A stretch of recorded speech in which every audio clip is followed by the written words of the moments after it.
Si me quieren seguir con los ojos cerrados sería interesante. Me encuentro en la superficie del agua, completamente horizontal. Me relajo, escucho mis latidos cómo van disminuyendo suavemente. Sacudo las extremidades lo más posible, como queriendo deshacerme del resto de ácido láctico de la anterior bajada. Nado ligeramente hacia adelante. Inclino el cuerpo hacia el frente, doblo la espalda hacia adelante y levanto una pierna tratando de comprimir uno de mis riñones. Esta es una famosa maniobra que se llama golpe de riñón. La pierna queda en vertical y nos hace empujar el cuerpo hacia adentro. Sentimos cómo vamos rompiendo esa resistencia y vamos profundizando poco a poco. Seguimos calmados. Llego hasta una profundidad donde la densidad de mi cuerpo es igual que la del agua. Eso me hace sentirme en flotabilidad neutra. Esto me hace reposar. Mi corazón late más despacio. Y no puedo evitar, como miles de veces anteriormente, el sentir y preguntarme si el entorno me hace evocar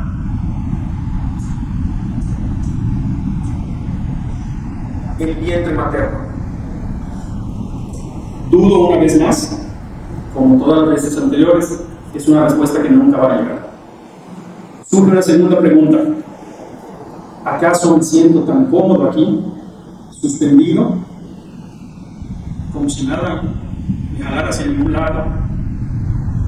Me siento muy cómodo, siento que pertenezco ahí.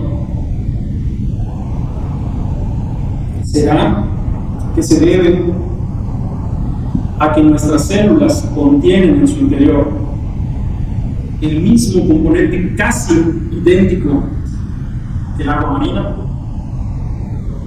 En el plasma de las células se encuentran los mismos elementos que en el agua marina. De nuevo, no puedo tener una respuesta. Me inclino un poco hacia adelante y empiezo a planear ligeramente en diagonal en dirección a mi destino. En ese ínter me encuentro sumamente sereno, condición imposible de alcanzar en la superficie, en tierra, en la oficina, en el trabajo. Sereno, sumamente sereno. Mi mente se vacía, pero de repente se enfoca en una sola situación.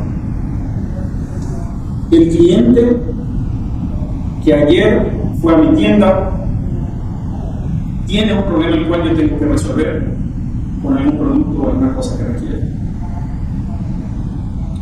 En ese momento brilla la luz, la solución aparece. Después de una complicación de no sé cuánto tiempo, al fin tengo la solución. De nuevo sereno y me enfoco de nuevo sin quererlo, sin desearlo, en el problema que tiene algún familiar querido. Y de nuevo la solución brota instantáneamente. Sigo sereno y comprendo que este deporte crea en mí una gimnasia mental. Me hace más inteligente todos los días. Es recurrente. Y el secreto está en esa serenidad. Puedo mirarme por dentro, puedo pensar en los demás, pero de una manera sumamente concisa, sumamente objetiva, sin todos los distractores que pueden existir en el exterior. De repente, caigo en cuenta de por qué estoy aquí. Mi instinto depredador me hace inmediatamente voltear hacia adelante, hacia un lado, hacia el otro. Trato de identificar en el fondo alguna pieza que está escondida con su hermoso camuflaje. Él sabe que voy tras él. Pero en ese punto recuerdo que hay un precio que pagar. Ya tengo no sé cuánto tiempo extrañando el aire de afuera. sé que me va a doler el regreso. Sin embargo,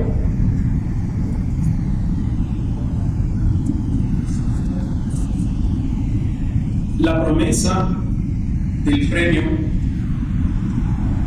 es enorme. Llego hasta ahí, apunto mi arma, suelto la flecha y se oye un chasquido. Lo tengo. En ese instante, la lucha feroz comienza. Es una presa grande, tiene mucha fuerza, es capaz de arrastrarme 5, 10, 15 metros. Agarro firmemente mi cuerda, freno, tratando de hacer tracción, luchando con la fuerza contraria. Logro vencerla y recuerdo de nuevo que no me puedo quedar ahí, que necesito el gas vital que está encima de la superficie. Comienzo el regreso lentamente, administrando las pocas moléculas de oxígeno que quedan en mi cuerpo. Voy de regreso, no permito que la pieza regrese a su agujero, le voy dando distancia, voy llegando a la superficie y muchos metros antes comienzo a sentir un ligero ardor y un hormigueo en las piernas y los brazos. El ácido láctico empieza a cobrar venganza. Logro llegar a la superficie, saco la cara, expulso todo el dióxido de carbono que se ha ido acumulando durante todo ese tiempo que parece eterno. Tomo una bocanada muy rápido, pretendo hacerla muy profunda y muy grande, pero no es lo correcto. Eso me puede causar un desmayo y a lo mejor me pierdo en el mar. Tengo que resistir. Tomo una media bocanada, suelto de nuevo el aire, tomo otra media bocanada y mi corazón empieza a regresar a su ritmo. La felicidad llega. Sé que tengo la presa. La euforia que siento difícilmente es comparable con otra cosa. Respiro tranquilo y me doy tiempo para subir la presa y disfrutar del momento. Bien. Como les dijeron, mi nombre es Rafael Arevalo y esos son los motivos principales por los que yo hago pesca submarina. Esos y otros más. Bienvenidos, buenas tardes, qué bueno que están aquí. Ojalá y la plática que yo les dé les guste. Bien, por favor. La conferencia la vamos a dividir en 3 secciones. La primera parte les voy a hablar básicamente de todo lo que es, cómo se compite, qué peligros hay, todo en general. Después, si nos da tiempo, contestaré algunas preguntas que me hicieron. Si quieren hacer algunas otras durante el proceso, con mucho gusto. Y si nos alcanza el tiempo y les interesa, con mucho gusto les muestro el equipo que traje y les explico de qué se trata cada cosa. Eso es nada más parte, es lo básico de lo que utilizamos para este deporte. Bien, el objetivo de esta plática es concientizarles de que en este deporte la información y el estudio es escasa. Eso les brinda una oportunidad enorme a ustedes que están empezando en sus carreras. Si está presente alguien de entrenamiento y acondicionamiento físico, tanto en ese ramo como en el tema de la nutrición en este deporte, la información es casi nula. Nosotros los competidores, cada quien vamos desarrollando nuestras propias técnicas, nuestros propios entrenamientos, y más adelante les voy a explicar un poquito. Bien, vamos a ver. Vamos a empezar por explicarles qué es el buceo. A partir de este momento voy a tratar de ir un poquito rápido porque es muchísimo lo que tenemos que platicar. Bien, el buceo se divide básicamente en 2 ramas muy grandes. El buceo autónomo es aquel que se realiza con cualquier aparato que asiste al cuerpo humano para poder respirar bajo el agua. En ellos están los tanques de buceo, que todo el mundo los conoce, la cuca o el compresor, que es de lo que se habla aquí en Progreso, de los pepineros que utilizan una manguera y una máquina compresora.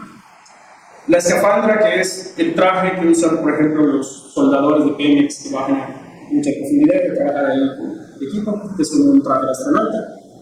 Y algunas cosas más avanzadas son recicladores de aire, que utilizan nuestro mismo aire para no generar burbujas y poder hacer fotografías importantes, videos importantes para no espantar a los peces, etc. Pero son equipos sumamente costosos. Bien, esta parte no nos interesa mucho en esta plática, solo quería yo que pudieran diferenciar de qué se trata. Lo que sí nos interesa es el buceo libre y todas las actividades que se generan a partir de él. El buceo libre es el que se entiende que se realiza en apnea.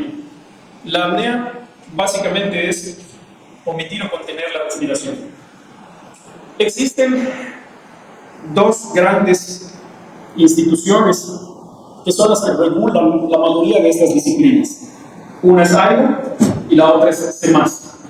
AIDA está más bien enfocada a la educación y todos los procesos sobre el buceo libre como tal, y la CEMAS, que es la Confederación Mundial de Actividades Subacuáticas, ve también eso, pero tiene otras ramas, es mucho más grande y se ocupa, aparte del buceo autónomo y del buceo libre, se ocupa también de la pesca submarina. En el buceo libre tenemos algunas disciplinas como son el nado con aletas, el hockey subacuático, el rugby subacuático, el tiro subacuático, que es un tiro al blanco con el arpón bajo el agua de una piscina, y le llaman buceo libre a un grupo de disciplinas que se contienen dentro de una misma competencia. Después tenemos la pesca submarina, que ya les explicaré. No lo van a alcanzar a ver aquí. Estas son algunas disciplinas que considera la Confederación Mundial dentro de su rama del buceo libre que no tiene nada que ver con la pesca submarina. Hago hincapié en separado porque siempre existe esa confusión. Si no lo alcanzan a ver, yo les digo, arriba dice apnea estática, apnea dinámica, perdón, les voy a explicar. La apnea estática es a nivel de la piscina, uno contiene el aire, remoja la cara y se trata de aguantar el mayor tiempo posible. La apnea dinámica es a lo largo de la piscina, bajo del agua, y se trata de cubrir la mayor distancia, puede ser sin aletas, puede ser con 2 aletas o puede ser con una monoleta. La siguiente es le llaman Speed Endurance, que es como una combinación de velocidad bajo el agua. El Jump Blue, que aquí no se practica ni de casualidad, es una actividad que se hace como en un cubo de estructura que remojan en el agua y hay que hacer una serie de vueltas y rondas, etc. La siguiente es peso constante, que es una de las más importantes, que es que tú bajas con la cantidad de plomo que deseas, pero tienes que subir con esa cantidad de plomo, no puedes soltarlo. La inmersión variable, que es que puedes bajar con el plomo que deseas y liberar el plomo en el fondo y subir.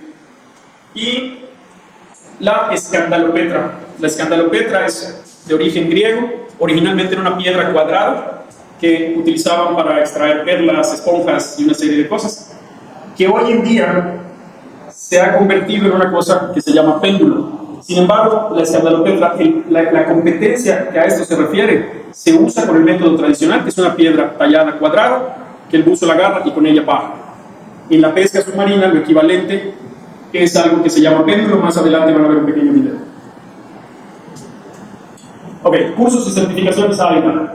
AIDA básicamente tiene 20 cursos y 20 certificaciones para jueces, para esto, para el otro, pero las más importantes de manera individual, como buzo individual, son la introducción al buceo libre, que es el primer curso, el buzo libre, que es el segundo curso, buzo libre avanzado y por último, Master Freediver, que es el curso de 4 estrellas, que es el máximo que puede obtener un buzo libre con la certificación AIDA. Existen una serie de parámetros para poder pasar ese curso. Si se fijan abajo dice 3 minutos 30 en la apnea estática, que es dentro de la piscina, mete la cabeza. El juez tiene que cuidar que tú estés bien, te toca la espalda, tú tienes que hacer una señal de ok de alguna manera. Y es muy emocionante cuando es una competencia, porque llegan a existir accidentes. Se llega a dar la zamba y el blackout, que también lo veremos un poquito más adelante. Luego, en la apnea dinámica tienes que hacer un mínimo de 70 metros, que es lo equivalente a darle 3 vueltas a la piscina del WG. Y luego tienes 32 metros como mínimo en peso constante. Se pone una boya, una cuerda, al final hay una marca y tú estás ligado a la cuerda con una línea de vida que se llama leash, que te mantiene unido a la cuerda y corre a lo largo de la cuerda. Cuando te tomas algo, bajas y bajas paralelo a la cuerda, no la debes tocar, no te puedes ayudar de ella para subir, no en la prueba de certificación. Hay otro tipo de prueba que sí se hace agarrando la cuerda, ¿no? Aquí les estoy hablando de lo más básico. Cuando llegas al fondo, cuando estás bajando, va 1 o 2 buzos de seguridad, se calcula el tiempo. Cuando tú vas a bajar, tienes que decir tu objetivo. No puedes ir nada más y hasta donde llegues, sino tienes que decir, mi objetivo hoy son 35 metros, y el juez, para que te cuente como oficial, debes cumplir los 35 metros y no más. Se considera que si no tienes autocontrol de tu cuerpo, entonces es una descalificación. Si a ti te gana el deseo de seguir adelante porque ya rompiste la marca, llegaste, te sentiste cómodo y subes, estás descalificado, no te cuento. Entonces hay que tener mucho cuidado con eso. Y además sucede que muchas veces la persona se siente bien, pero no considera que hay que subir por el plomo. Entonces el blackout se da en los últimos 10 metros y la gente se desmaya y pierde la certificación, así de sencillo. Entonces, pues esas son las 4 certificaciones básicas de Iron. De ahí puede ser instructor, puede ser juez y hay otras certificaciones. Bien. Esta es mi prueba de 35 metros para la certificación de AIDA cuando hice las 4 estrellas. Así es hoy en día. Cualquiera que quisiera practicar este deporte tendría que hacerlo. Seguimos en Museo Libre, no hemos entrado a pesca submarina. Perdón, que se pueden hacer una pregunta. Sí, por supuesto. Perdón, no les dije. No me dejen avanzar si algo no entienden. ¿Ok? Me levantan la mano y me dicen con mucho gusto. ¿Las certificaciones las haces aquí?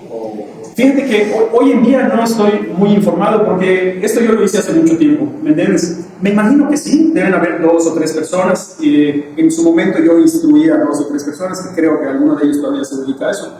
Pero es muy fácil entrar a la página, buscar referencia, pedir quiénes son los instructores y probablemente tener los datos ahí. ¿Ok? Con mucho gusto les voy a dejar mi correo. Cualquier duda que tengan o cualquier recomendación, con todo gusto me preguntan y yo si tú me dices quiénes son los maestros acá, yo te digo con cuál ir. ¿Ok? Bien.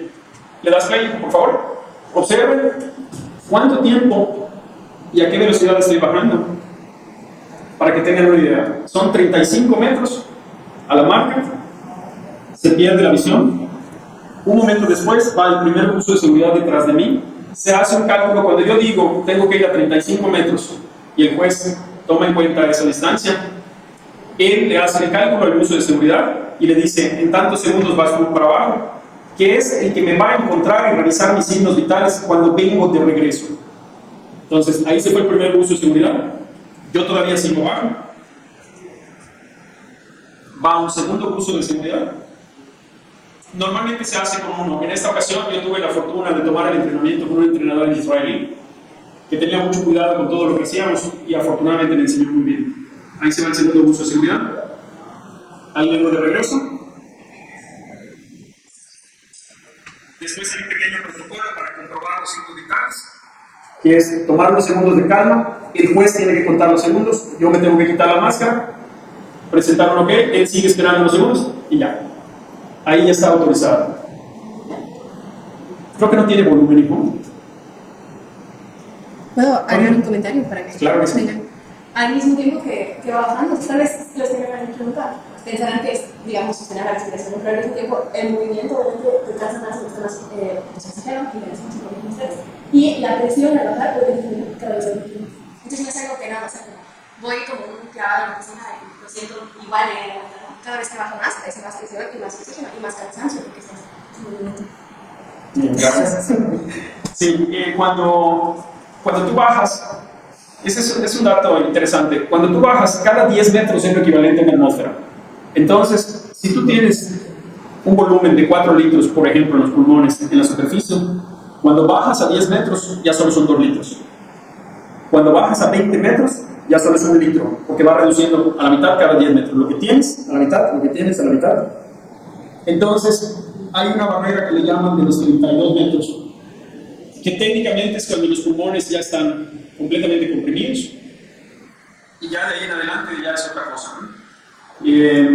En el Campeonato Mundial de Grecia yo estuve pescando a 37 metros, pero habían competidores, los 5 días mejores del mundo, ya están pescando a 40, 42 metros.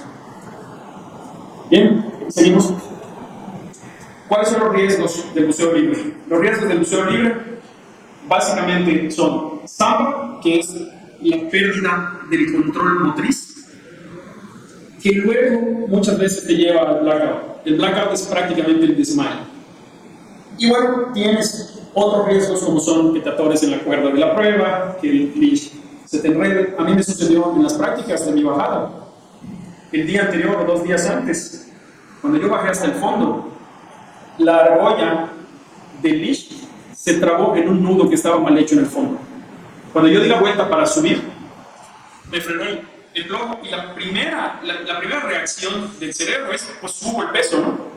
E intenté subir el peso, lo subí como 1 metro o 2 y luego me di cuenta que era un error. Lo solté, bajé, destrabé la argolla y subí. Cuando subí en ese momento sacamos la soga, se corrigió el error, etc. Fue un error humano, técnico de alguien que amarró incorrectamente y dejó un nudo ahí. Ese puede ser un riesgo fatal, ¿no? Sobre todo si se está practicando sin buzo de seguridad. Por lo regular se usa buzo de seguridad, como vieron, que también va en apnea, porque como se practica muchas horas y muchas personas, si tuvieras un buzo con tanque abajo, tendría que estar 30 minutos, 40 minutos, subir, cambiar de tanque, volver a bajar, y un buzo solo puede hacer eso 2 veces durante el día y uno tiene que descansar X horas por el nitrógeno en la sangre. Entonces, no es práctico, ¿sí? ¿Usted alguna vez ha desmayado o ha presentado algunas condiciones? Nunca, porque desde muy pequeño tuve siempre el cuidado de no excederme, porque tengo una teoría muy particular. Acabas de tocar algo muy especial. Normalmente esto ni lo escribo, ni lo digo en público, pero bueno, ustedes son estudiantes y ya investigarán. Según yo, sucede algo que ni siquiera está escrito. Cuando el blackout es un mecanismo de defensa para el cuerpo para no ahogarte, ¿ok? Entonces, cuando tú bajas, te falta el aire, el cerebro empieza a desconectar. Trata de imaginarte un hotel que están apagando las luces del estacionamiento, luego de los jardines, luego del piso de arriba, el piso de abajo, y así van apagando, hasta que lo último que apagan es el cerebro. Cuando tú te desmayas en el agua, todas las personas tienen más o menos entre 3 minutos y medio y 7 minutos después de desmayarte, que el cerebro manda una señal, la epiglotis se cierra y no te ahogas. Tú puedes estar bajo el agua 30 metros. Y mientras no hayan transcurrido esos minutos, depende de la persona, depende de cada cuerpo. Pero cuando eso sucede, el cerebro va concentrando el oxígeno en el cerebro. Entonces lo último que se apaga es la señal del epiglotis y luego el cerebro. Entonces, cuando la energía se acaba con el epiglotis, se abre y entra a los pulmones, y aunque te quede oxígeno en el cerebro, de todos modos falleces, ¿no? ¿Por qué? Porque eso es ya el ahogamiento. Si a ti te rescatan a los 4 minutos y tú tuviste esa capacidad, te sacan a la superficie. Cuando sales a la superficie tenemos unos microsensores en los párpados y aquí en las carótidas, que cuando nos da el aire, de hecho, cuando estás acompañado y te sucede esto, tu compañero debe quitarte el visor y te sopla suavemente a los ojos. La sensación del aire hace que el cerebro reaccione y te haga respirar de nuevo. Está comprobado que no existe daño cerebral mientras suceda en ese lapso de tiempo. Entonces, técnicamente, estás semi-ahogado, pero no estás ahogado. ¿Ya? Pero, a lo que voy con tu pregunta, he observado en otros compañeros, en otros amigos, en competencias, y yo siento y creo que al ser un mecanismo de defensa del cuerpo tan ingenioso, tan inteligente, que cierra la epiglotis, creo que cuando se da el primer evento, tú ya tienes un porcentaje de dióxido de carbono en el cuerpo y tienes una hipoxia relativa a un porcentaje, ¿correcto? Entonces, ese dato el cerebro lo registra. ¿Y qué pasa? La siguiente vez que tú te acercas a ese punto, el cerebro no va a esperar para desconectar, sino se genera un registro de alarma que te hace desconectarte 10 segundos antes, 15 segundos antes. Entonces, según yo, algún día, si alguno de ustedes me ayuda a probarlo, tendríamos que sentar un precedente. Según yo, ese mecanismo queda automatizado en el cerebro humano, de tal forma que que se vuelve peligroso cada vez que te acercas a ese punto. ¿Ok? ¿Por qué? Porque tú estás pensando que todavía te queda ese porcentaje de chance, pero el cerebro te va a desconectar antes. El cerebro está haciendo lo correcto, te está defendiendo de ese ambiente, te está defendiendo que no te entre agua. Lo que no sabe tu cerebro en ese momento es que estás pescando solo, o que estás buceando solo. ¿Me entiendes? Que no hay nadie que te vaya a sacar del agua para que puedas respirar. Entonces, yo me di cuenta de esto hace muchísimos años, y yo he tenido mucho ese cuidado de no llegar a ese punto. He conocido gente que ha fallecido aquí hace 3 o 4 años en un barco hundido frente a Progreso, porque a raíz de que este deporte se empezó a poner de moda, mucha gente lo empezó a hacer y mucha gente se consideró maestro del tema, y la realidad es que aquí no hay. Solo existen 2 escuelas en el mundo hasta donde yo sé. Una se encuentra en Europa. Estoy hablando de pesca submarina, no de buceo libre. De buceo libre hay un montón. Una es en Europa y la otra es en Estados Unidos, de un amigo mío que es Tim Ferreras, no sé si lo ubican. Es el del tema de la película esta reciente, que lo catalogan como una mala persona, pero bueno, esa es otra historia, ¿no? Él tenía una escuela de este tema. Fuera de esas instituciones no conozco ninguna otra. Y es un tema que tienes que aprender o con tu amigo, o con tu compañero, o tienes que leer, o tienes que observar. Y bueno, yo lo he hecho con mucho cuidado toda mi vida. Yo empecé a pescar submarino desde los 7 años. Entonces, yo detecté eso y he tenido mucho cuidado. Nunca me ha pasado. Puede ser que he estado cerca, digamos cerca de mi límite de hipoxia y de dióxido de carbono, pero no al grado de un desmayo. Nunca me he desmayado, afortunadamente, Dios gracias. Samba. No, ni samba. Pero lo he visto muchas veces. Sobre todo cuando están en las pruebas de IDAM. Lo que pasa es que el que está entrando está muy emocionado, ¿no? Y quiere terminar la certificación y pasar a la siguiente. Entonces, y si no hay un entrenamiento, porque no solo el entrenamiento físico, sino el entrenamiento mental. Entonces, cuando es antes de tiempo, se manifiesta. Mi idea se ve claramente, sale. Sí, ahora vamos a ver. En este video vamos a aprovechar, les voy a mostrar las 3 disciplinas básicas con el accidente de Stampa y Placa. Está un poquito largo, incluso vamos a ver si le vamos adelantando pedacitos. Esta es la apnea estática. Está preparado. Eso que está haciendo se llama chipping o llenado de cachetes. Es una técnica para empacar, le llaman también empacar. Se usa a veces en la pesca para los que son avanzados. Ok, a este le falta, si quieres adelantar un poquito, ahí va. Lo que vimos anterior es la apnea estática. Esta es la apnea dinámica en monoaleta. Observen cómo está empacando igual, ¿lo ven? El empacar es tragar pequeñas cantidades de aire utilizando la boca y la lengua como válvula. Ya cuando tú respiras, ya no te cabe más, la única manera de comprimir más aire es esa. Se va lentamente. Observen que en las 3 disciplinas la preparación es muy relajada, buscan la relajación, y luego el desarrollo de la disciplina, digamos que es plano. Esto va a ser interesante cuando yo llegue al punto culminante de esto, porque yo les quiero transmitir algo para ver si se animan a investigar y hacer un trabajo sobre eso.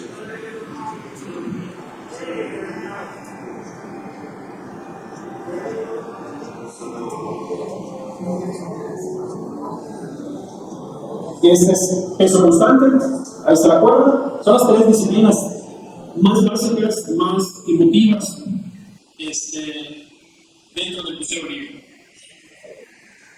Total relajación, esto no existe en el mar, esa es una diferencia enorme. En el mar tienes oleaje, corriente, sol, agua, la otra lancha que está vigiendo, o sea, no hay este tipo de concentración. Ahí está empacando. ¿Vieron el leash? ¿Vieron la cuerda que lo une al...? Si quieres adelantar un poquito. Ahí está la cuerda, ¿verdad? Es una cuerda como de 1 metro, 1,5 metros.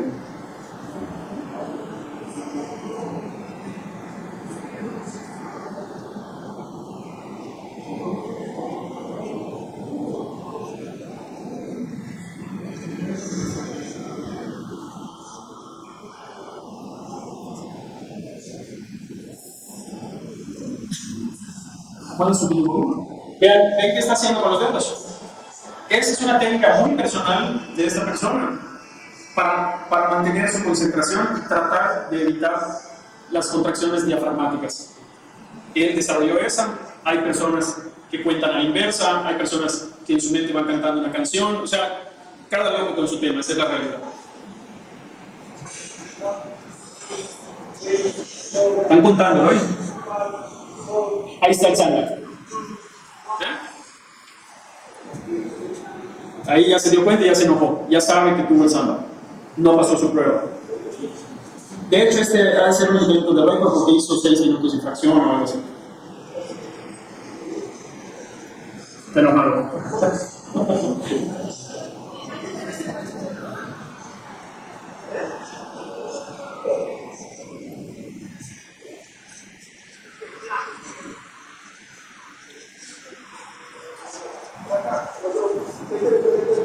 En este video nos muestran el samba, el blackout y un OK.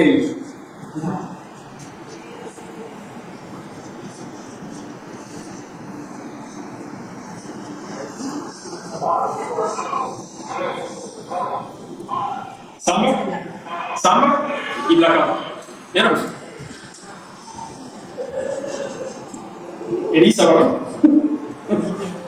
Bueno, imagínense eso 10 metros antes de la superficie en el mar.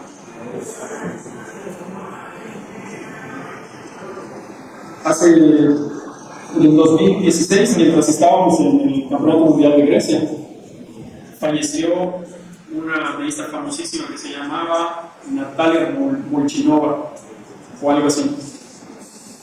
Tuvo su blackout, pescado y desapareció, no me encontraron el cuerpo. Está en el protocolo, le están contando el tiempo,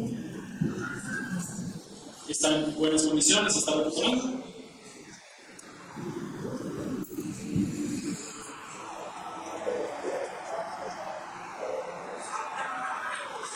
Ahí está. Bien, seguimos entonces. Entonces esos son los principales riesgos. Bien, ahora vamos a entrar al tema de la pesca submarina. Básicamente, a lo largo de mi vida he desarrollado 2, 3, 4, 5 técnicas específicas para ciertas cosas que no están acá, porque esto es lo que conoce todo el mundo, esto es lo básico.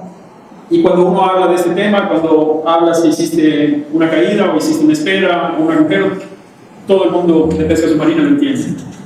Lo demás, cada quien lo desarrolla. Los trucos, cada quien los desarrolla y así. Bien, creo que tenemos unas imágenes. La pesca a la caída es eso.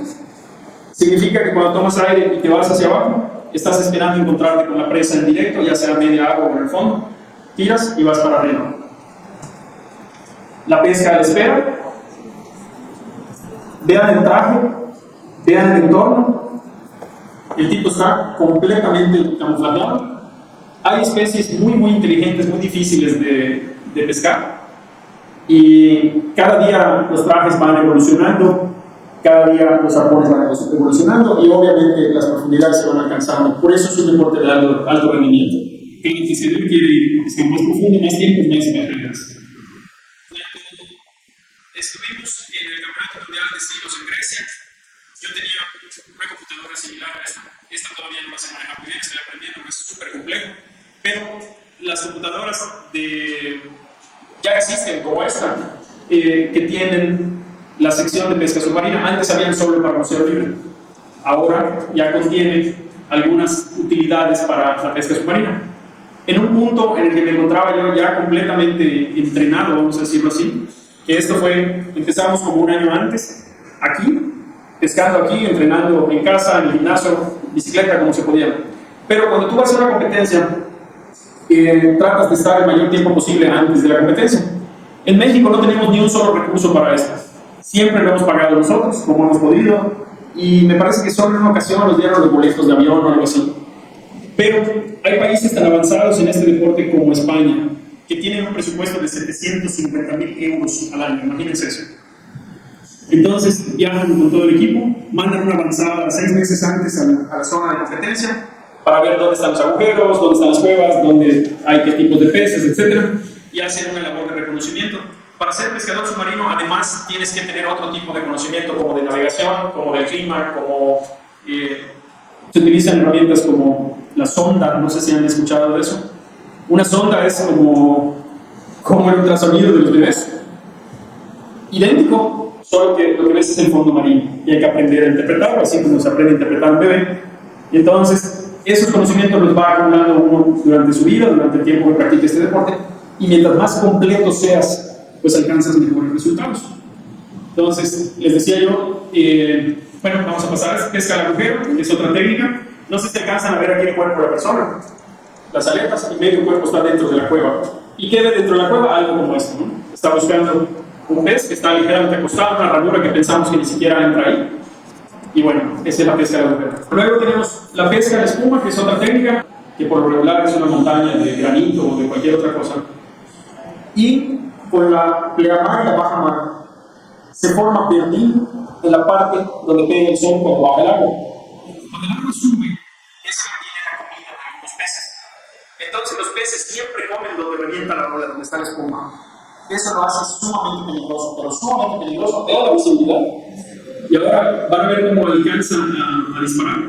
Pero esta técnica es, tú calculas unos metros antes de la pared y tienes que aprender a observar y a contar la secuencia de las olas.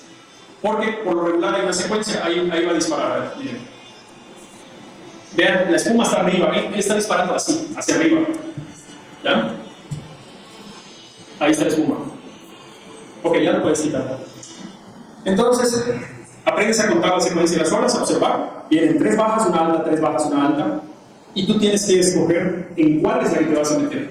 Porque tienes que calcular tu distancia con tu propia capacidad de almacenamiento. Tomas tu aire, bajas y por debajo del agua tienes que nadar hasta la pared. Y luego subir, porque los peces los vas a agarrar hacia arriba. Están en la espuma, que es donde, por eso se llama pesca de espuma. Tú tiras, cuando tú bajas, por lo regular esto se da en lugares donde el mar es oceánico. Entonces las olas son muy grandes, muy altas y muy voluminosas. No sé si me doy a entender con esa palabra. Cuando tú bajas, tienes que aprovechar que la ola que viene te va a acercar a la pared para que no utilices tu propio aire al patalear.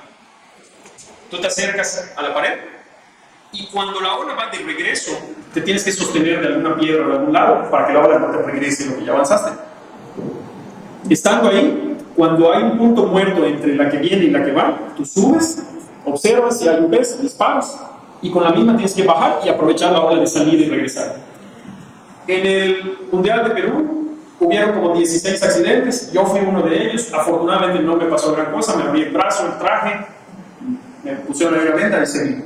Pero hubieron 2 personas con fractura de brazo, con fractura de pierna, porque si el aire no te da, o tragas el pescado en alguna piedra o disparaste mal, te ganó el tiempo, lo que sea, y sales a respirar en la rompiente, entonces la ola te va a impulsar contra la pared, que probablemente está llena de izos, de puntas, de todo lo que quieras, ¿no?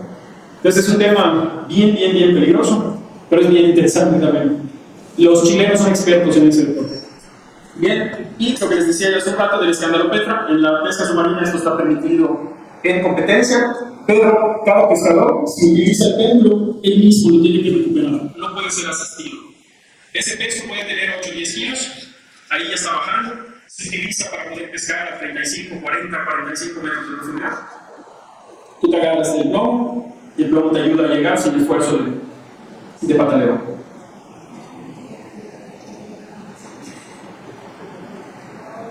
Puedes salir sin el plomo agarrado, pero cuando estás en la superficie lo tienes que recuperar tú solo. Eso obviamente causa desgaste físico. Dentro de una competencia que de por sí ya existe el estrés natural de la competencia, esto se realiza máximo 10-12 veces al día. Perdón, en una jornada. Las jornadas de competencia son de 6 a 8 horas. Y bueno, ahí está tratando de buscar un punto. Se puede utilizar la lámpara en muchas competencias, en otras no, dependiendo de la legislación de cada país. Pero si la legislación lo permite, el torneo lo permite también. Bien, si quieres seguir. Bien, luego, quien se enfoca de este deporte es la Confederación Mundial de Actividades Subacuáticas. A diferencia de AIDA no ve nada de pesca submarina, son los demás. Y básicamente, aunque tiene una serie de competencias diferentes, las más importantes son las que realizan por equipos, que ellos le llaman clubes. En Europa, por ejemplo, se juntan grupos de amigos y crean un club. Entonces, en una misma competencia pueden haber 2 clubes de Canarias, por ejemplo, o 2 de Santander. Entonces, a esa le llaman así. Es importante, pero no tan importante. La que busca todo el mundo es por países, que son los campeonatos por zona y los campeonatos mundiales, que cuando se realiza la competencia, la puntuación al mismo tiempo que da un resultado individual, da un resultado por selección de país, que es lo que te comentaba ya hace un rato, ¿no?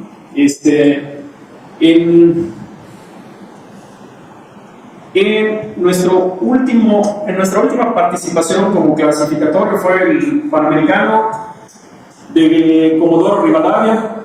Regresa al título.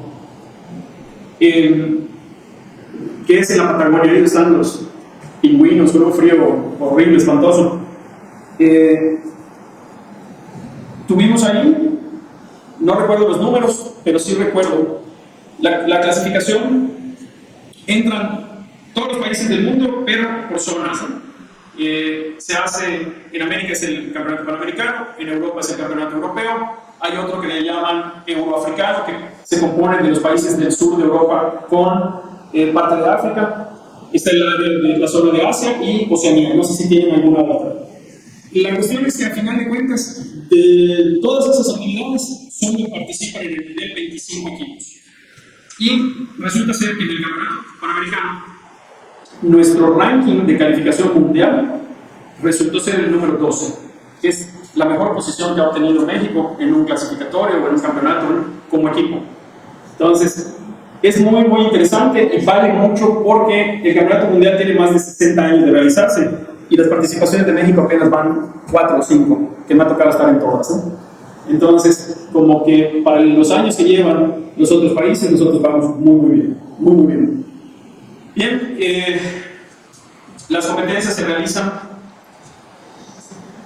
un año, a nosotros, a México nos toca un año el Panamericano, un año el Mundial, un año el Panamericano, un año el Mundial, siempre y cuando logremos la clasificación. ¿Ok? Perdón, entonces el macrociclo mundial de México es cada 2 años. Cada 2 años. Ok, se realiza el evento, esto fue en Comodoro en el 2019, un frío espantoso, competimos con el agua a 4 grados, utilizamos unos trajes especiales que son de 7 milímetros y el entrenamiento que yo realicé fue en una caja industrial de pescado, la caja que se utiliza para exportar, que es enorme, como de 1 tonelada y media, con hielo de marqueta, y todos los días controlaba yo la temperatura para ir bajando y aumentando el tiempo, bajando y aumentando el tiempo, porque si no sería casi imposible bucear. La gente que vive ahí que te puede, ¿no? Y te enseñan, obviamente con las condiciones ya del preentrenamiento, pero por ejemplo la boca que está expuesta al agua fría, cuando tú sales del agua parece que te acaban de poner una box, tiene la boca así de este tamaño. Sí. Bien. Esto es en Siros, en Grecia, es el campeonato mundial. Aquí traen el cabello hasta los hombros. Ellas son mis nietas. Los riesgos de la pesca submarina. Como ya vimos, tenemos la zamba, el blackout. En el caso de la pesca submarina, el riesgo del blackout es que si estás en una sesión de entrenamiento o de puro gusto estás pescando shore y no te cuidas y llegas al blackout, seguramente te vas a perder el fondo. Prácticamente garantizado. Sucede también que te puedes perder en el mar. Muchas veces creo que han escuchado que la lancha perdió el buzo, si han escuchado eso, ¿no? Que hay gente que se muere por eso, ¿no? Porque se le estantea el buzo, se le estantea el buzo y se le estantea el capitán de la lancha. Cuando no tienen el conocimiento suficiente y no saben calcular el oleaje, la corriente hacia donde se dirige, el viento y todos los factores, entonces es cuando un capitán pierde al buzo, sea competidor o sea pasajero, ¿no? Es relativamente frecuente. Si ustedes observan las noticias, van a ver que sucede 1 o 2 veces al año en Cozumel y Cancún.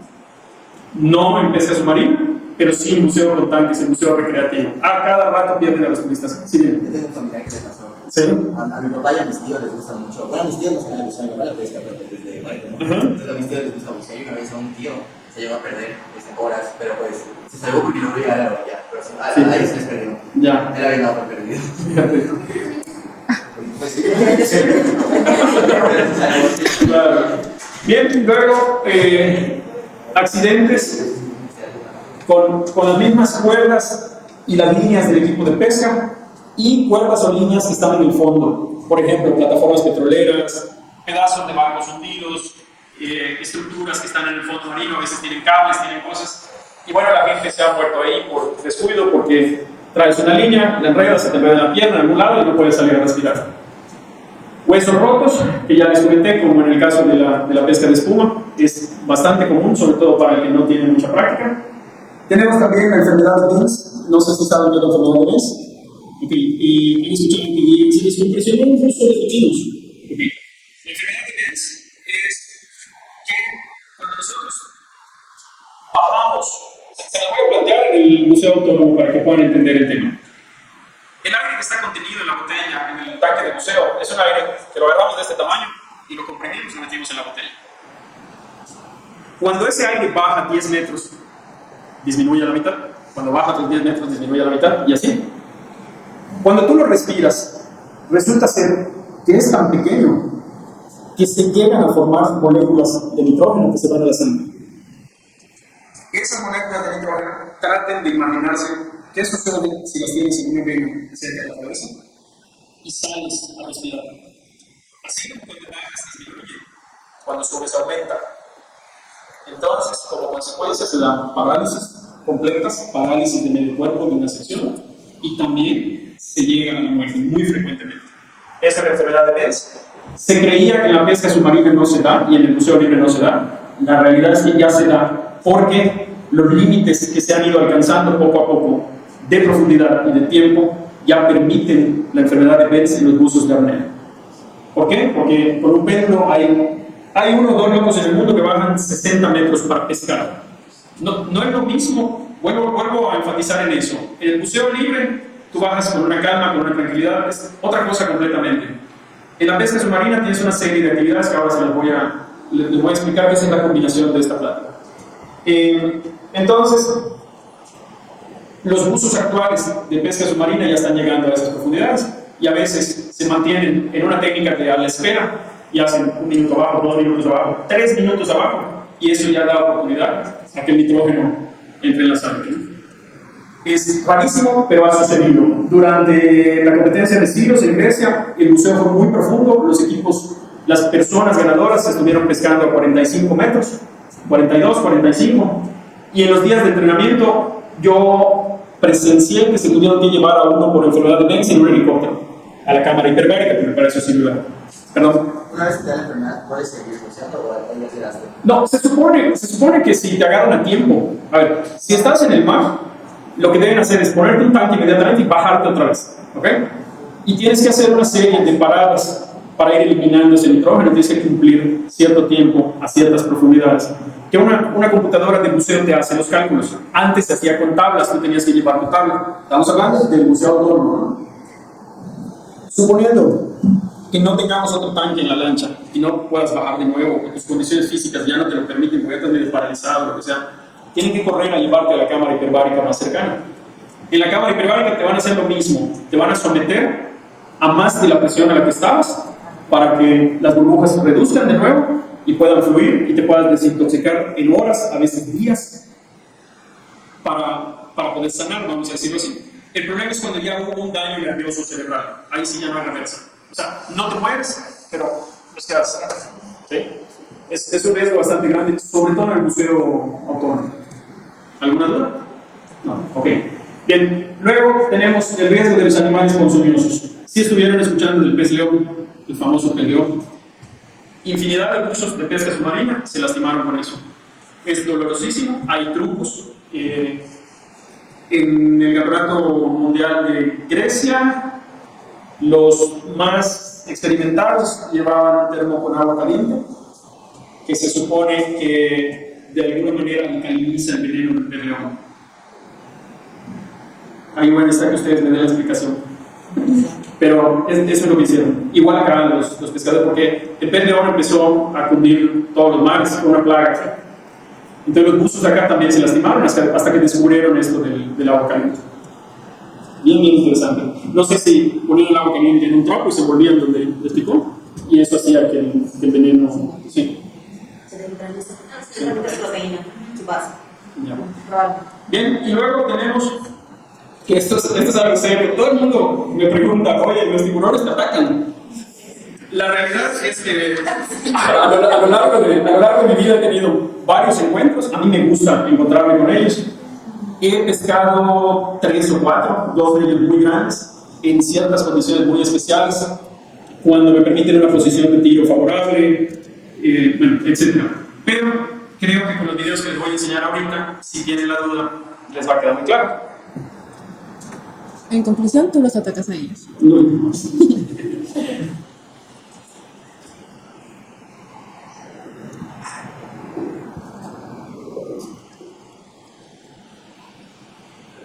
Eso está muy bien.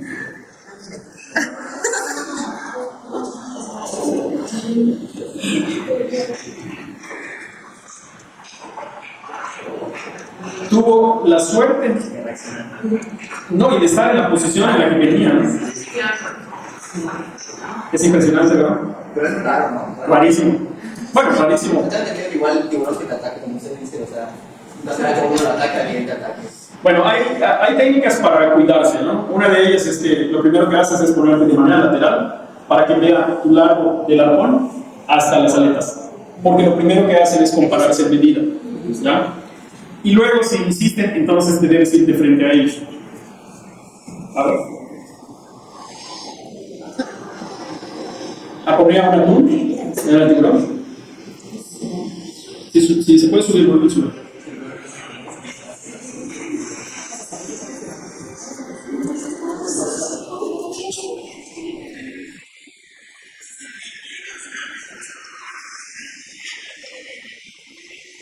Esta es una de las presas más preciadas del pescador submarino, el atún de aleta marina y el atún de aleta azul. Este atún pequeño, no sé si vieron la foto que te voy a cortar, es un atún como de 100 kilos. Esto es lo que buscamos, pero por lo regular, donde ellos están, siempre hay tiburones. Vean cómo ya se les quedó la línea, ya se... También me preguntan, oye, ¿te puedes hacer algo con el cuchillo?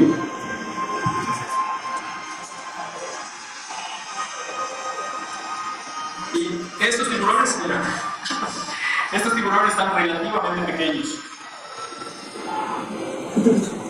Está gritando la lanza.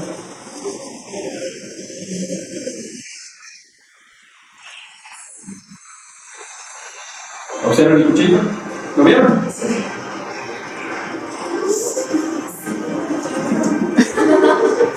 Una vez que los atacas, no claro para atacar. Sí, a veces se ofrecen y regresan.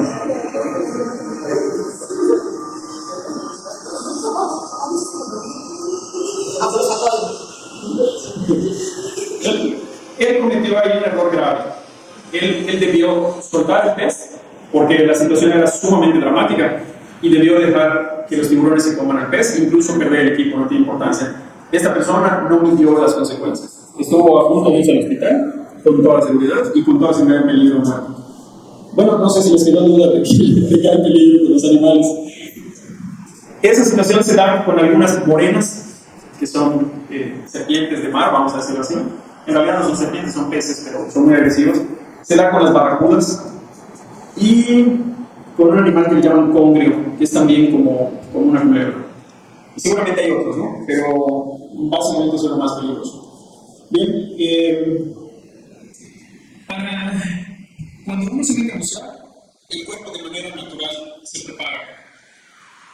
Les comenté hace un rato, de eso sí hay estudios, porque en una conferencia anterior, no recuerdo exactamente, pero hay un doctor que estudia este tema y descubrió que el plasma humano es casi idéntico al plasma marino, por una diferencia de 2 o 3 elementos.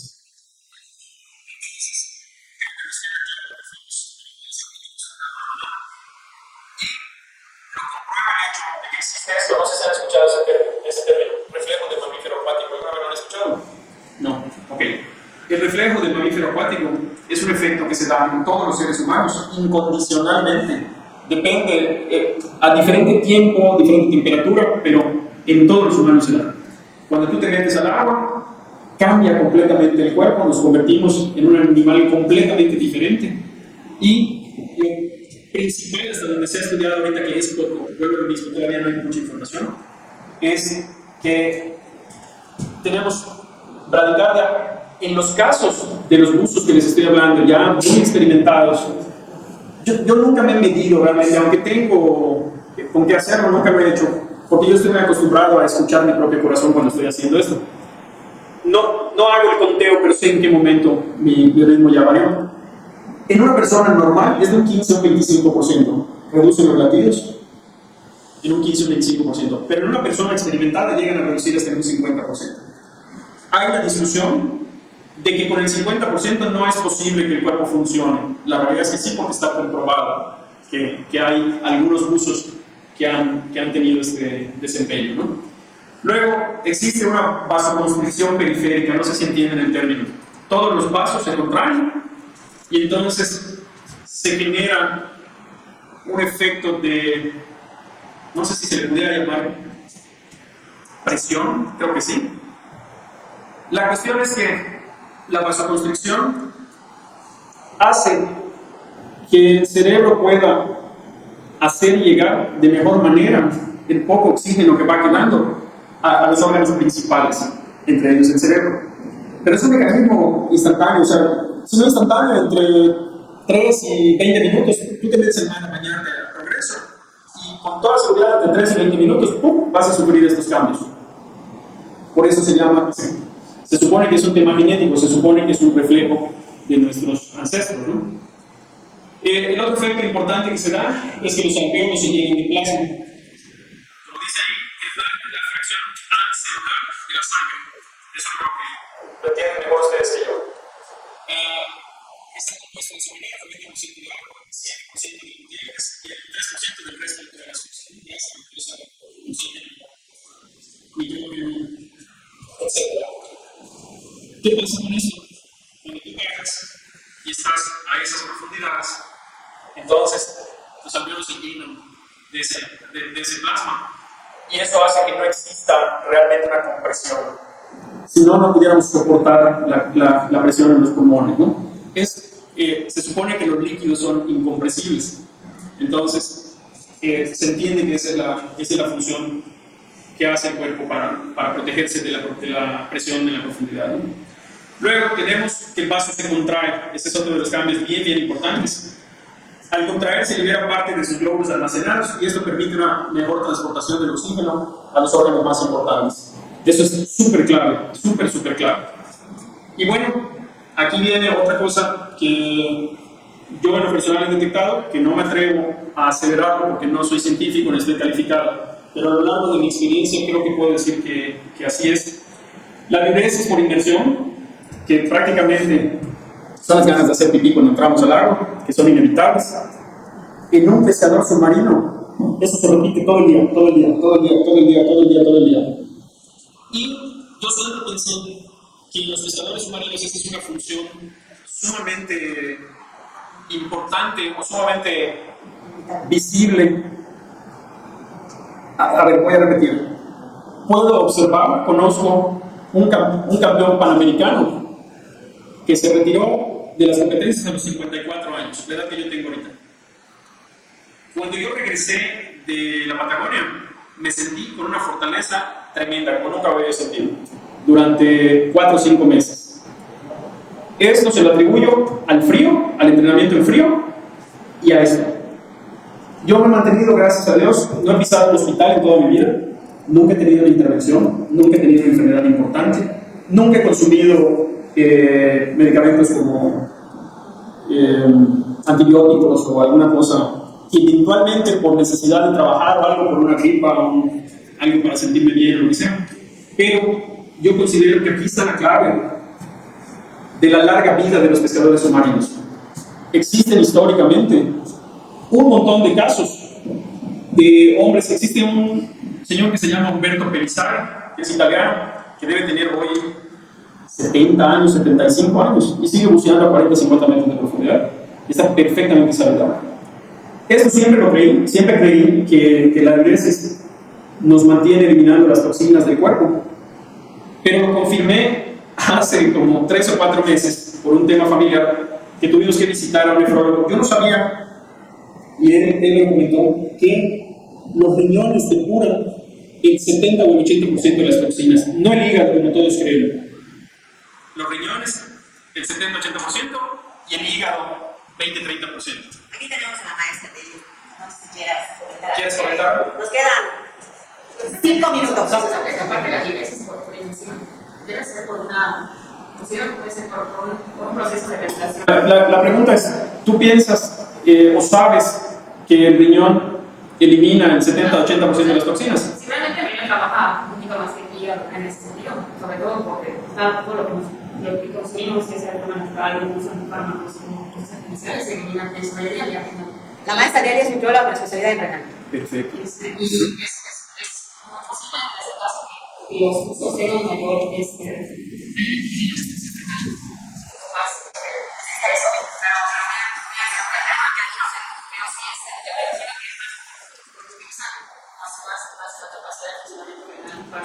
De la presión y la temperatura.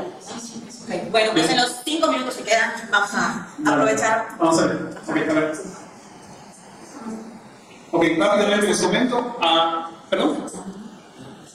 A título personal, ¿qué es lo que yo entreno y cómo me alimento? No les puedo decir qué se utiliza en general porque no hay información. Por eso vine yo a dar esta plática. Por eso me convenció Vanessa.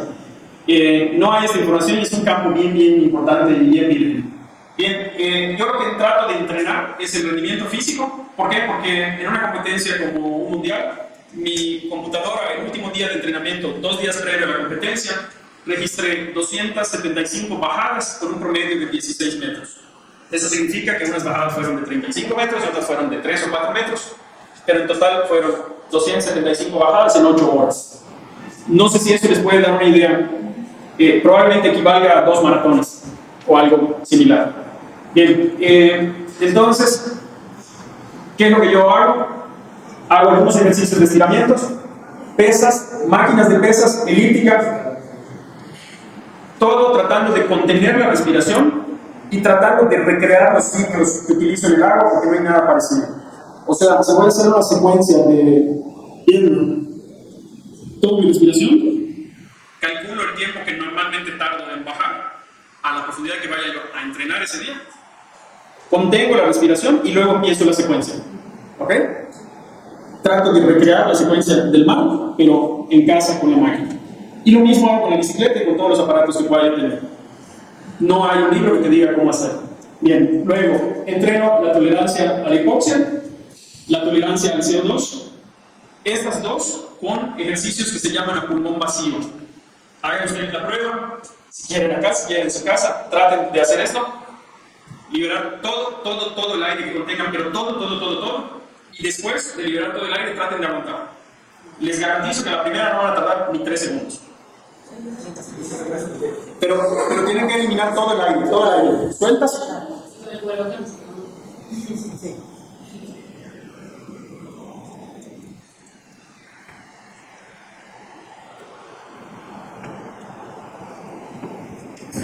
Ya. En el momento que yo reaccioné, ya estaba empezando a ver la luz. Pueden hacerlo, háganlo con alguien, pruébenlo para que vean. Sí.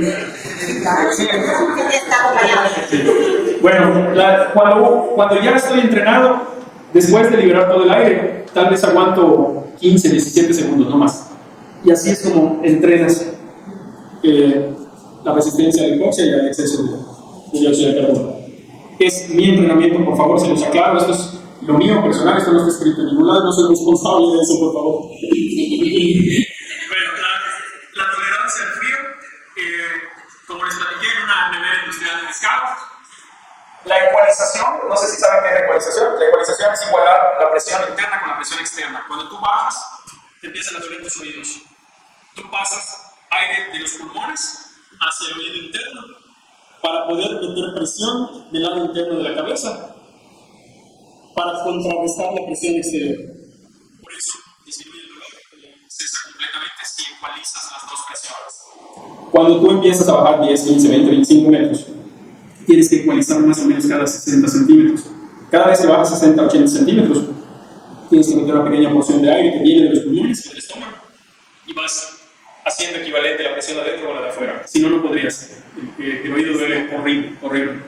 Entonces, muchas personas tienen problemas con esto, tienen que taparse la nariz. Yo hoy en día no, lo puedo hacer sin tocarme nada, simple y sencillamente con un movimiento de la mandíbula y de los huesitos internos del oído. Pero cuando empiezo a tener problemas porque no he ido seguido por lo que sea, utilizo un globo común, inflas el globo y luego, como cuando eras chico jugabas, sueltas el aire dentro de tu boca. Eso va a hacer como que te atragantas. Ese movimiento está haciendo ejercitar lo que yo les estoy diciendo, la ecualización. También hagan la prueba y van a entender qué es.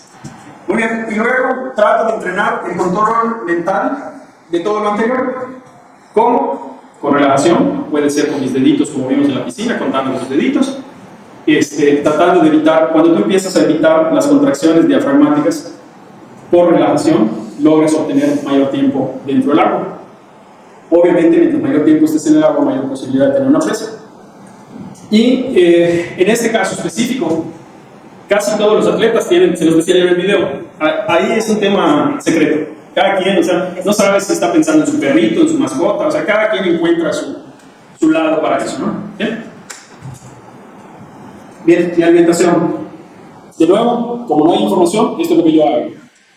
Existe información para el museo bíblico, un poco, pero nada que ver. No utilizo una dieta prescrita, trato de mantener una alimentación balanceada, incluyendo palomitas. Muchas. Bien, y disminución de grasas cerca de alguna competencia. Ahora, eso es en el normal de mi vida. Antes y durante cada evento, sea competencia o no, cada vez que voy a pescar, la noche anterior trato de empacar una buena cantidad de pasta y aceite de olivo. De eso estoy seguro que ustedes saben mejor que yo, pero eso es lo que me ha funcionado, lo que he descubierto a través de muchos años. Y durante el día, de 1 a 3 manzanas, tal vez en lugar de las manzanas un plátano, solo si tengo mucha sensación de hambre, porque si no, prefiero bucear las 8 horas en ayuno total. ¿Por qué? Encontré alguna explicación por ahí que se me hace muy lógica. Yo ya lo sentía y luego encontré la explicación. La explicación es que si tú estás haciendo un proceso digestivo, la sangre se va a la digestión, ¿no? Estómago, intestinos, etc. Y eso reduce tu capacidad de tolerancia a la hipoxia. Entonces es como que un círculo vicioso. Prefiero no comer, si no aguanto el hambre, siempre tengo ya 1 o 2 manzanitas y con eso la voy librando. Y bueno, lo otro que he descubierto, que también es sumamente interesante y que no lo he visto en ningún libro, es que he descubierto a lo largo de todos estos años que la ecualización falla cuando la hidratación disminuye. Para mí es una señal muy clara, porque tengo un oído que desde que tengo uso de razón me da más trabajo ecualizarlo que el otro. Entonces, ese es el que me da la señal de que necesito hidratación. Y eso sucede dependiendo de la cantidad de millonario, yo bajo y yo suba. Tal vez en una jornada de 8 horas de buceo, tal vez hiciera yo en total unos 2 litros, 3 litros de agua en pequeños sorbitos. Ahorita un sorbito, dentro de media hora otra vez y así. Cuando lo dejo de hacer, en automático dejo de ecualizar. Tengo que regresar a la lancha, hidratarme, esperar un ratito porque cometí el error de no mantener la hidratación. Este es un dato que no está en los libros, aprovechenlo. Ok.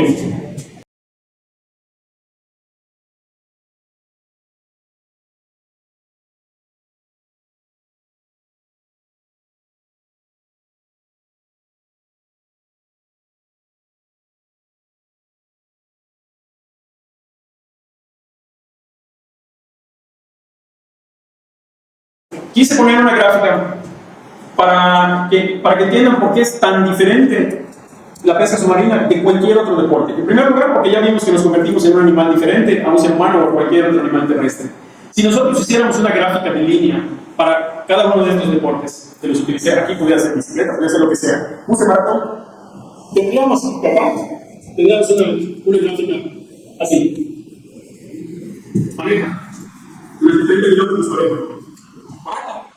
Tal vez al inicio con un poco de más aceleración, al final en el cierre un poco de más aceleración, pero sería flat. ¿Okay? El oxígeno, lo mismo. y el CO2 igual. Nos mostraría una gráfica similar, muy pareja, con sus pequeños cambios en algún momento que están, pero sería muy lineal. Si lo hacemos en el crucero libre, tendríamos en el cambio una línea recta que pudiera representar que estamos totalmente relajados, con la bradicardia al 30%, con una línea perfectamente recta, hasta que empezamos a regresar de la superficie, que nos va a generar esto así, ¿no? Luego el aumento. Pero también sería una figura muy pareja, repetitiva. Vuelvo a bajar y mi línea sería igual, ¿no? Plana y luego un poco así. Y las 300 veces que yo lo haga, la figura va a ser la misma. Lo mismo con el oxígeno, la figura que nos muestre este deporte en una línea sería la misma cada vez que bajamos. El punto es, y estas gráficas eran para yo demostrarles que la pesca submarina se rompe completamente. ¿Por qué? Porque en el cambio, tú tienes una bajada, a lo mejor la mamá va a ser a 16 metros, pero la siguiente va a ser a 25. Y luego la otra va a ser a 4 metros. Y luego, si hay oleaje, vas a tener que nadar un tramo muy rápido y luego calmar. Entonces, aquí sería un grabado, una figura así. ¿Ya? Completamente. Lo mismo con el oxígeno y lo mismo con el CO2. Entonces, eso, ¿verdad?, es completamente diferente a cualquier otra cosa. Por eso no existe información al respecto, ni de entrenamiento. Se utiliza el entrenamiento de acá para desempeñar esto, pero no en millón. No es legal. No hay algo escrito que nos diga cómo entrenar pesca submarina. Y tampoco, si tú tienes aquí, en el maratón, díganme qué nutriólogo no sabe qué debe consumir un maratonista. Todo el mundo lo sabe, todos los nutriólogos lo saben, ¿verdad? O al menos un estándar en general. ¿Okay? ¿Por qué? Porque esa línea es muy flaca. Se sabe qué consume, cuántas calorías, cuánto de todo. Acá es tan variable y tan impredecible que no existe eso. Y por eso no está escrito en ningún lado. Nadie se ha tomado la molestia de hacer un estudio serio de esto. Así que ahí tienen un nicho de oportunidad. No sé si termine siendo redituable económicamente, pero satisfactorio personalmente. Oigan, pueden hacer historia. ¿Ok? Adelante. Bien, aquí vamos a terminar con esta pequeña reflexión. Piénsenlo, por favor. No desechen lo que acaban de ver y aprender. Dice, las nuevas generaciones tienen la oportunidad de investigar y generar información nueva para un campo casi virgen. Aunque en el museo libre existe algo de información, en la pesca submarina no. Es casi inexistente, como pueden ver, pues se trata de un deporte complejo en el que prácticamente nos convertimos en un ser vivo completamente diferente a cualquier especie terrestre. Al entrar al agua, estamos regresando a nuestros orígenes. Entonces, no sabemos inclusive si el estudio nos lleve a la cura de enfermedades, como las renales, las cardiovasculares, las respiratorias o incluso el cáncer. ¿Por qué puse esto? ¿Por qué el cáncer?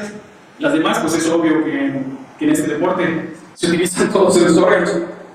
Y puse el cáncer porque también es una creencia mía muy personal de que en los últimos 40 o 50 años los colorantes, los medicamentos, toda esa serie de cosas han hecho que los números de cáncer se disparen.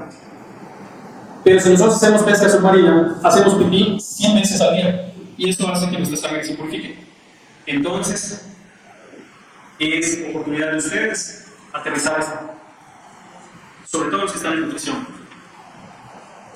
¿Qué se debe comer para esto? ¿Qué no se debe comer? ¿Qué efecto tiene? No hay reflexión, hagan conciencia, no hay información al respecto. Sería interesantísimo. Bien, pues esto es todo por mi parte hasta ahora. Pasamos a la parte de preguntas y respuestas. Con mucho gusto.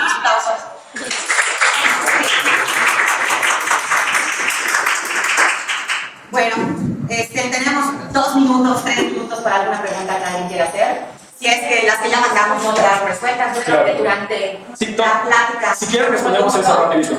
¿Quieren? ¿Alguien? ¿Ya resolvió tu duda? ¿Aquí? ¿También? ¿Vale? ¿También? ¿Se resolvió? ¿La tuya es igual? ¿Edgar? ¿Julio? ¿Ya? ¿Sí? Sí se resolvió. ¿Sí? El entrenamiento, ¿tiene algún entrenador o usted con experiencia? No, yo observando qué es lo que le sucede a mis compañeros, observando qué me sucede a mí, es precisamente lo que comento. No hay el que te diga que te va a entrenar para pesca submarina. Es una mentira muy grande. No la hay. O sea, hay técnico, por ejemplo, que hay un entrenador que es a nivel individual. Comentaba yo hace un ratito, hay tal vez 1 o 2 escuelas en Europa, que son escuelas de algún club, que tienen muchos años de experiencia, que pudieran decir que pudieran funcionar. Pero no existe, no es muy común, vamos a decirlo así. Yo tengo por allá los manuales de la escuela de mi amigo Pipín Ferreras, que les comentaba yo, los debo tener en algún lado, pero ya su escuela desapareció hace mucho tiempo. Sí. Tienden a utilizar el entrenamiento. Hay tablas para aumentar la resistencia a la hipoxia y al CO2. Cientos de tablas, cada quien pone su ejemplo, funcionan. Pero más en México. ¿Perdón? De otros países. Sí, de otros países, pero hay información, está la información en internet. O sea, hay tablas de entrenamiento para eso, sí, pero son más bien aplicables al buceo libre, no a la pesca submarina. Porque la pesca submarina tiene esas variables. Y lo que te enseñan ahí es solo la parte donde te relajas y contienes la respiración. Aquí hay una pregunta más. Sí. Cerramos. Aquí. ¿Cada cuánto va el mar a practicar? ¿O cómo se le va? ¿A qué parte de aquí practicas? ¿De acá? A ver, normalmente voy de progreso. De progreso salgo, a veces vamos frente a Cisal, frente a Churruná. Depende de lo que estemos buscando, vamos a una profundidad o vamos a otra, o vamos mucho más lejos. Este deporte, además de ser un deporte, es una forma de vida, es un estilo de vida. La realidad es que te tiene que apasionar. Y si te apasiona, vas a buscar hacerlo todos los días que puedas. Hay unas frases increíbles. Por ejemplo, más vale un mal día de pesca que un buen día de trabajo. ¿Ya? O, por ejemplo, un anuncio clasificado. Se busca novia con lancha y motor. Indispensable mandar fotografías de la lancha y el motor. Entonces, es toda una vida. A mí en lo particular me han dado los amigos más importantes de la vida, los negocios más importantes de la vida. Yo en realidad soy empresario, no me dedico a esto lo hago por pasión. He tenido la oportunidad de compartir escenarios con 4 o 5 figuras de super talla del Museo Libre, porque me han invitado a dar alguna conferencia, como en este caso. Está el señor Carlos Coste, que es multirecordista venezolano. Ya hoy en día creo que ya no da bola, pero tuve la oportunidad de hacer amistad con este señor que les comento de nuevo, Pipín Ferreras, que es probablemente el exponente histórico más representativo de este deporte, el más famoso. Y tuve la oportunidad de pescar 2 veces con él en competencia de parejas. Entonces, pues respondiendo a lo que me dices, trato de todas las veces que se pueda. Las condiciones climáticas aquí solo lo permiten como medio año, porque una vez que empiezan los nortes ya se dificulta. Trato de ir a otros lugares de acá, pero a veces el trabajo del vídeo, lo que sea. Apenas se puede, trato de ir. Y tengo una lancha en el agua y una en el remolque de mi casa. Entonces, no sé si... Sí, creo que complementando para que ya pasemos al cierre. Como bien acaba de decir nuestro deportista invitado de hoy, es que pues el deportista tiene un estilo de vida, ¿no? Que es específico. Ahora sí que ser deportista implica un estilo de vida, pero en este caso alto rendimiento implica su vida misma. Es correcto. Claro. Bien, creo que con eso cerramos para poder pasar a unos detalles que tenemos y a ver el reconocimiento que se nos puede ayudar. Oigan, muchas gracias por la paciencia. Gracias. Espero nos hayan fastidiado. No, a mí no. Gracias. Bueno, ahora sí que los practicantes. Muy bien, muchas gracias. Los detalles. Qué amables.